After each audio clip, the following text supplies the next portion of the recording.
May 1st, 1945. 10:26 p.m. A radio crackled in a basement in Hamburg.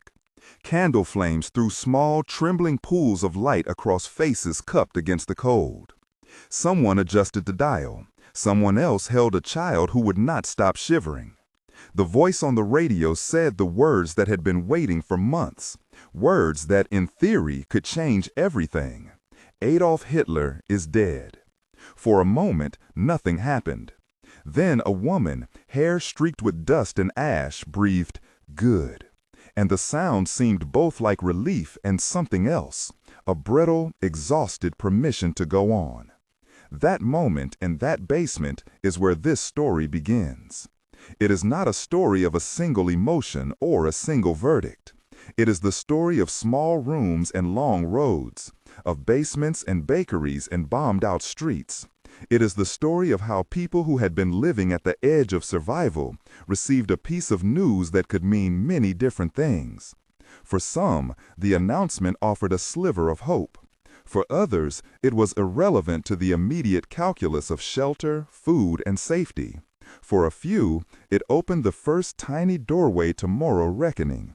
For most, it added one more question to a growing pile. What now? In the ruins of Hamburg, where the air still smelled of smoke, the radio's crackle met silence.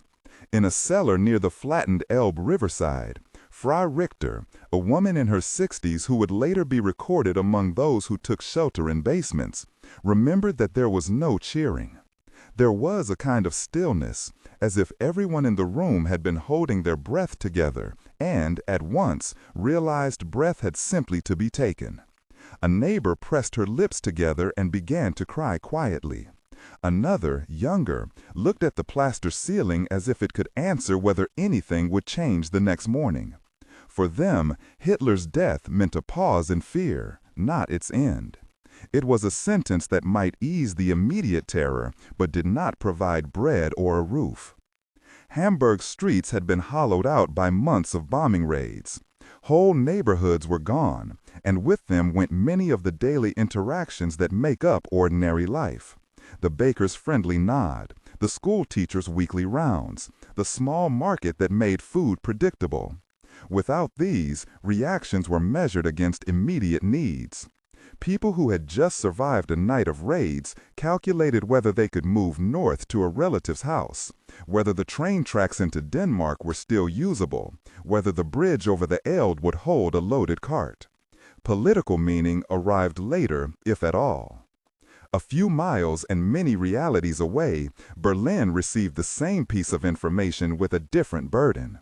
The city was under siege, its streets ringed by rubble and fire. Ruth Andreas Friedrich, a member of the resistance whose recollections are part of the recorded testimony from the time, heard the announcement amid the constant rattle of artillery and the glow of burning buildings.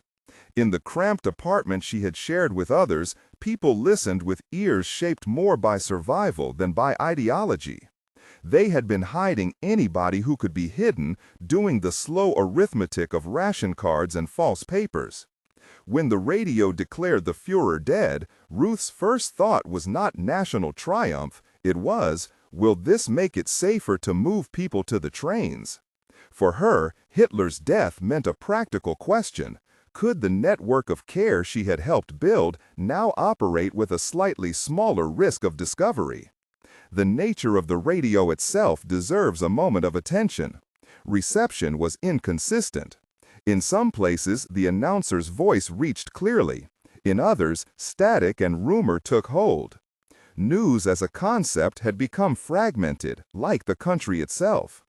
A bulletin heard in a cellar might arrive as a whisper at a farm gate and mutate into a different story altogether, sometimes softened, sometimes sharpened into accusation. In that way, the announcement behaved like all news during collapse. It served as a mirror, reflecting whatever fear, hope, or calculation people were already holding. If the Hamburg basement shows the exhaustion of people clinging to the next day, Berlin shows what happens when the political and the personal cannot be disentangled. There, behind barricades and burned-out streetcars, those who had resisted the regime experienced a complicated relief. They had lived with the knowledge that they had sometimes broken the law to do what they thought was right. The Führer's death did not absolve them, but it made certain escapes marginally safer. One resistance member recorded a quiet sentence in a diary. "I felt relief, but it came with the weight of those still in hiding." For them, Hitler's death meant a narrowing of immediate danger for a few, but not a public vindication. Moving eastward changes the tone again. In Pomerania and other regions that would soon feel the full force of Soviet occupation, the news that Hitler had died was often drowned by the arrival of troops and the breakdown of order. Diaries from women sheltering in cellars reflect a brutal clarity.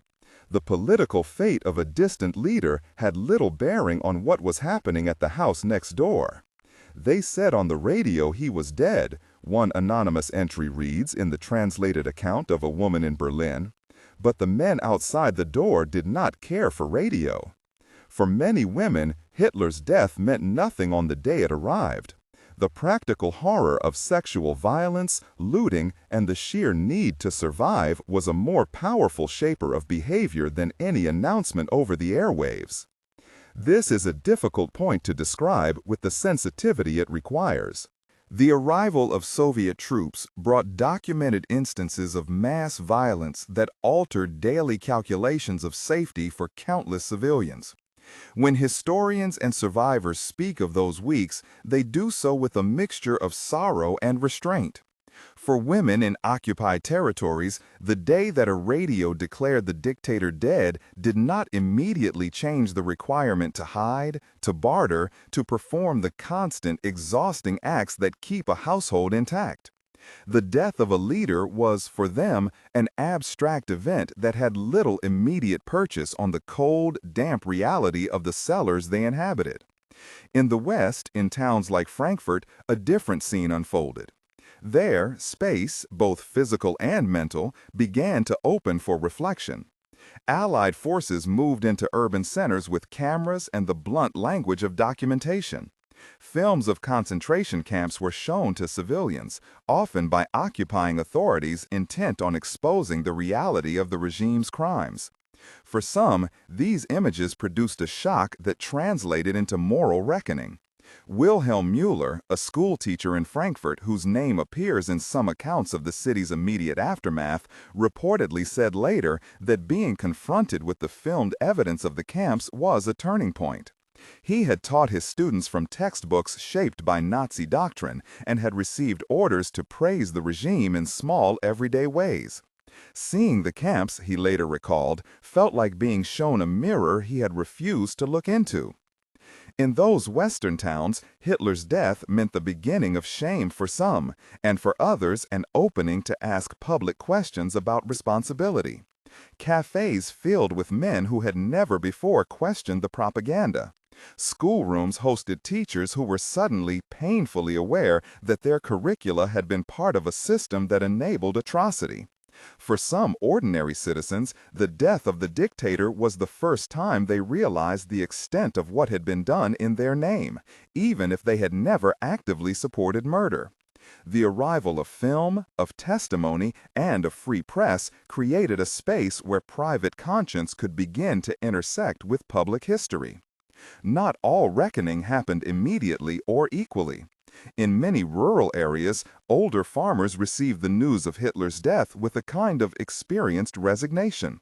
An elderly man in the Black Forest, recorded under a name that appears garbled in some transcriptions, shrugged at the radio and compared the fall of the regime to other changes he had seen in his lifetime. He thought of past upheavals and the way life ultimately continued. For him, Hitler's death meant that the latest storm would pass and that fields would still require tending. Survival rhythms in the countryside were, in many ways, less disrupted by political shifts than by the severe shortages and the chaos of displaced people. Youth produced some of the sharpest, most painful reactions. A 16-year-old member of the Hitler Youth, Hans Schmidt, listened in silence, eyes wide. He had been raised on an ideology that presented the Führer as the axis of meaning. For teenagers like him, the death of Hitler could precipitate a crisis of identity. Some cried, some refused to accept the radio's report and clung to rumor. Others, suddenly without the scaffolding of a leader, faced the terrifying openness of a world in which former certainties were gone. For them, Hitler's death meant disorientation and, for some, the start of disillusionment. At the same time, the refugee columns that threaded across the countryside demonstrated how material displacement trumped political signaling. Tens of thousands of civilians moved westward to escape the advancing front lines. Carts piled with blankets and family photographs snaked along roads clogged with walking bodies and makeshift wagons. In that mass movement, the news about Hitler's death was a detail among many. Who had a horse to pull? Who had an aunt with a spare bed? Which bridges were intact? A woman pushing a bicycle with a child in the basket might have heard the announcement and responded with a bitter laugh or a weary question. Does that mean anything for us? For them, Hitler's death meant little until it translated into a safer crossing or a less violent watch at a border. Hospitals and military hospitals offered another texture. A wounded soldier, missing a leg and propped on a crumpled blanket, asked a nurse a question that would come to embody much of the post-war moral confusion. What was it for them? He did not mean the tactical gains or losses in a campaign.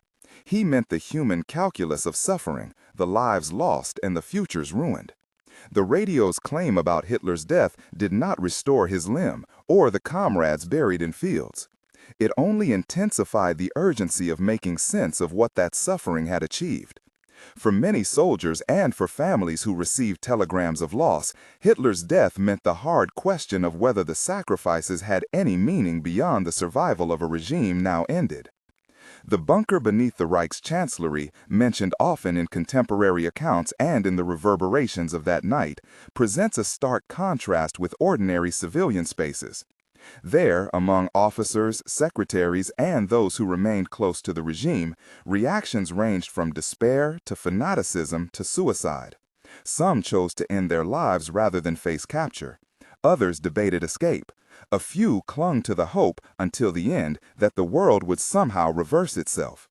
For the majority of Germans who were not in that bunker, Hitler's death had no direct psychological tie to the drama unfolding in those subterranean rooms.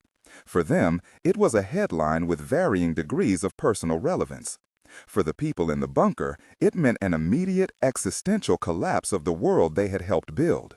A young widow, Anna Becker, 28, received news of the Führer's death in a refugee camp.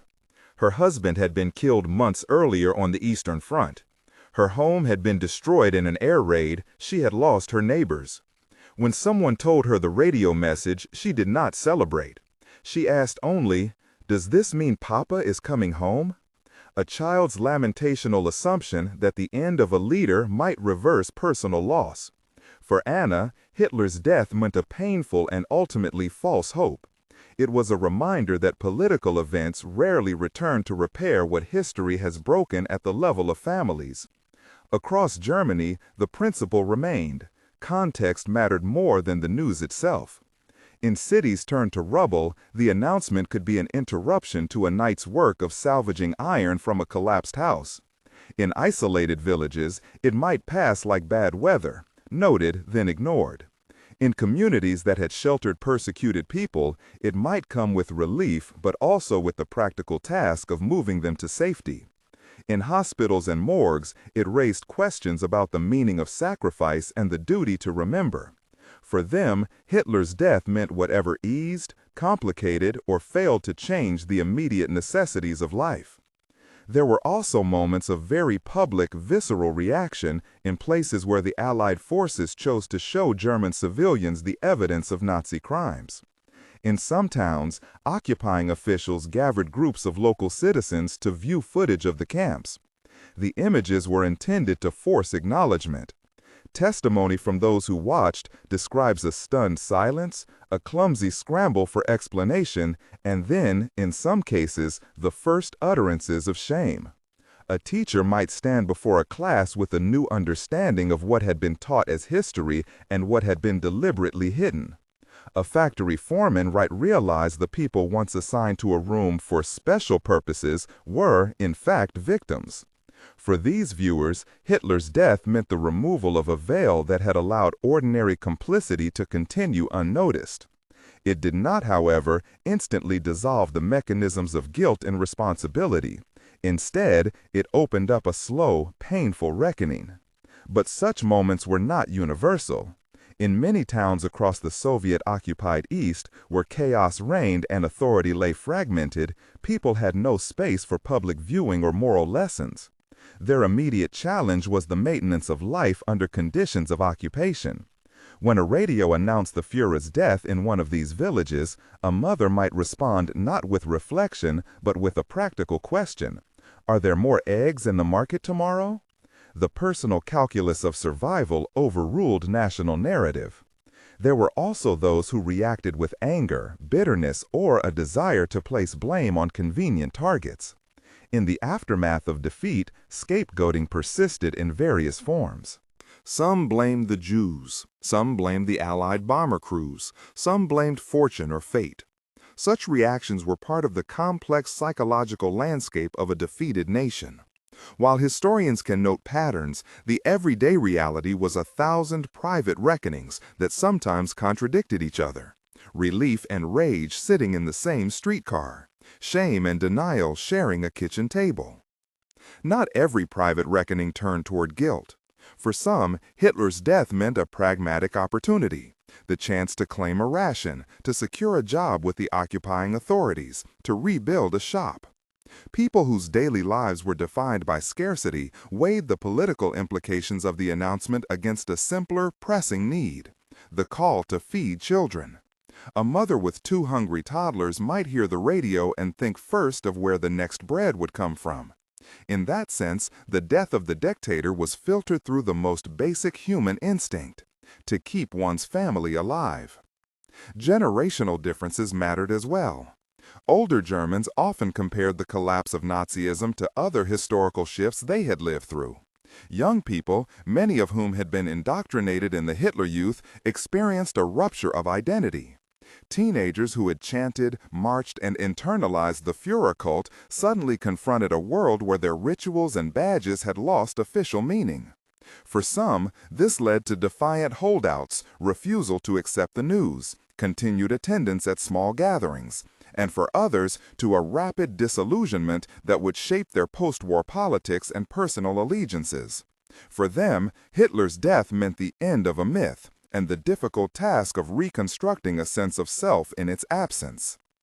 Another recurring scene across regions was the small, private act of remembrance in churches, in kitchens, and in street sides that had once hosted rallies. In some towns, people drifted into churches and sat for long periods, not necessarily out of renewed piety, but because the structure offered a place to sit and name loss in a community setting.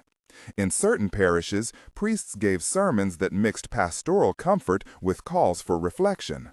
For others, the church was simply another roof under which the stunned could gather. For these civilians, Hitler's death meant the first occasion in years to assemble publicly without fear of retribution for dissent, and sometimes that public gathering became the beginning of collective memory-making. Yet the weeks after May 1 also brought the ugly fact that the end of the leader's life did not end the violence or the hunger. Looting continued in many places, and in some areas violent crimes increased as the old state apparatus dissolved and the new occupying powers took time to assert control. Displaced persons camps multiplied, bureaucratic limbo lasted, and survival strategies hardened into a routine. A man pushing a wheelbarrow through a ruined town might have heard the announcement and noted it with a sadness that had no outlet. For him, Hitler's death meant a delayed relief. Perhaps fewer air raids, perhaps a cooling of certain fears, but not an immediate return to normalcy. The moral reckoning that some faced in the West, prompted by camp footage and public testimonies, had an uneven trajectory.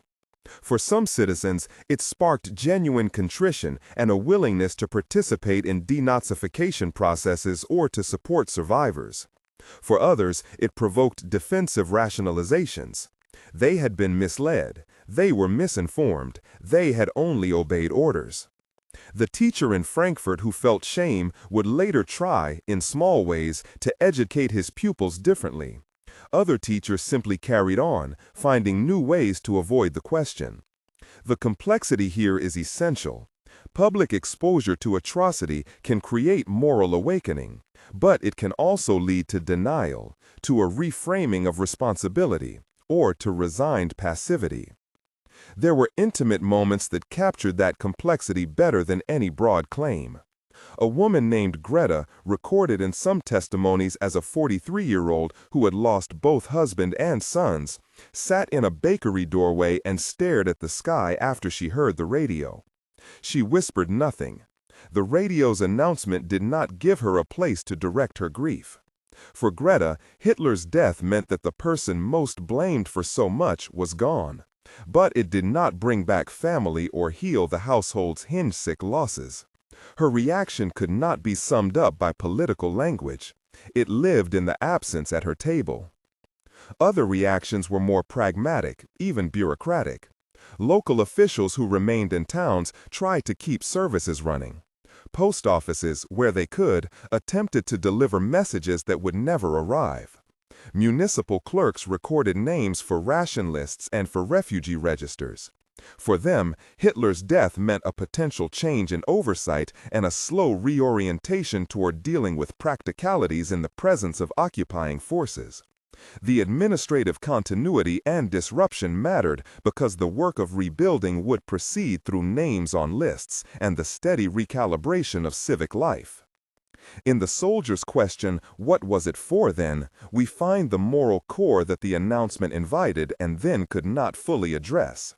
That question echoes through different vignettes. In a Berlin flat where a rescued family pondered why they had risked so much.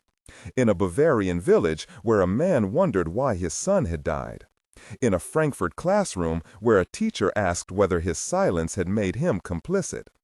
It is not a question that the death of a leader could answer. It is a question toward which a nation and countless individuals within it would slowly turn over the following years, in trials, in memorials, in private conversations at kitchen tables. The weeks after May 1 brought new rhythms. Some people returned to work when work could be found. Some stood in lines for soup and ration cards and waited beside strangers. Some returned, painfully, to the ruins of homes, only to find that rebuilding would be measured not in months, but in decades. Churches and civic groups attempted to stitch together community networks. Survivors began, tentatively, to speak of what they had endured.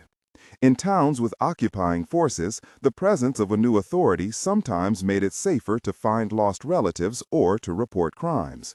Yet, in many places, reconstruction was more a matter of improvisation than of state-led design.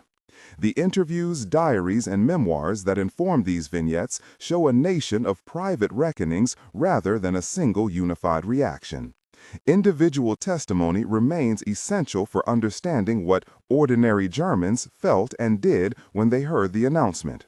Some felt relief, others numbness.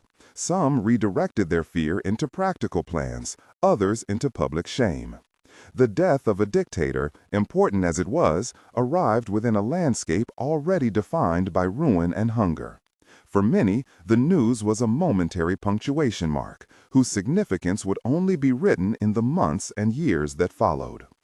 We should not romanticize the post-announcement moment. The end of a tyrant does not automatically dissolve the structures that enabled atrocity, or the social dynamics that permitted participation, nor does it erase the suffering of victims. The period that followed May 1, 1945, was messy, uneven, and often morally ambiguous.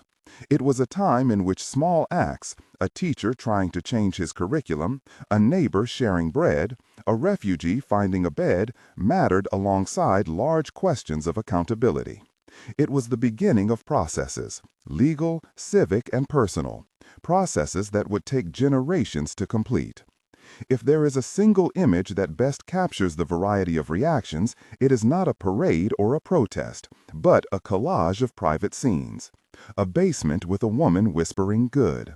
A resistance member calculating safer routes for hidden friends. A mother bargaining for food in the shadow of advancing troops. A school teacher watching camp footage and feeling shame. A teenager struggling with an emptied ideology.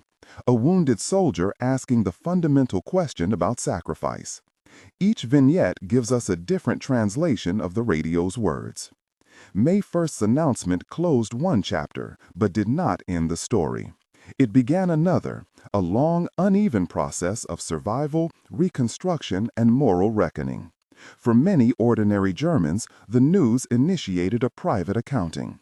What should be done with the past, how to live in the present, and how to build a future that did not repeat the horrors they had witnessed or enabled. Some would engage in that work publicly. Many would do it quietly, if at all. Some would deny responsibility. Others would accept it. The nation that emerged after that night would be built by the accumulation of millions of such private decisions. For them, Hitler's death meant something different in almost every household and on every road. It mattered not because it provided immediate solutions to hunger or shelter, but because it offered a new context within which survival strategies, moral choices, and the tasks of remembrance would be negotiated. The news mattered as the first public sign that the world they had been forced into was changing. It mattered because it demanded in time that ordinary people reckon with what had been done and what they would choose to carry forward. If this account leaves us with a lingering, unresolved question, it is only fitting. The night in the Hamburg basement taught a simple lesson.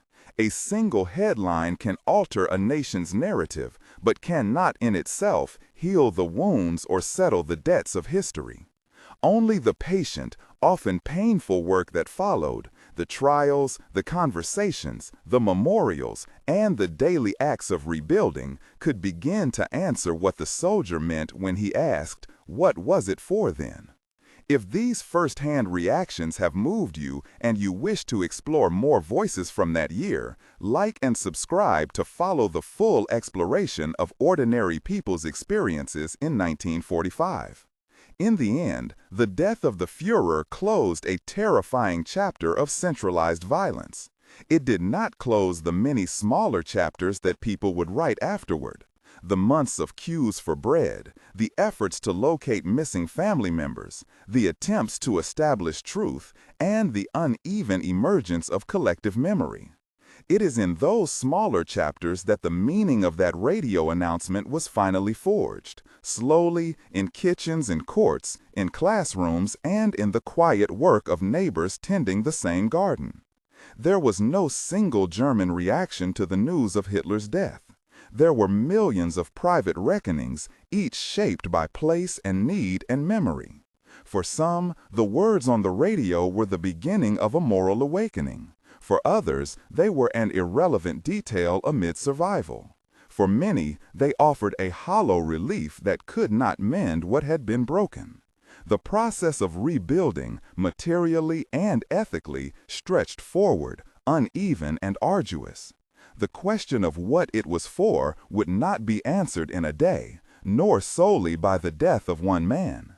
It would be answered imperfectly over decades by the small, persistent choices of ordinary people.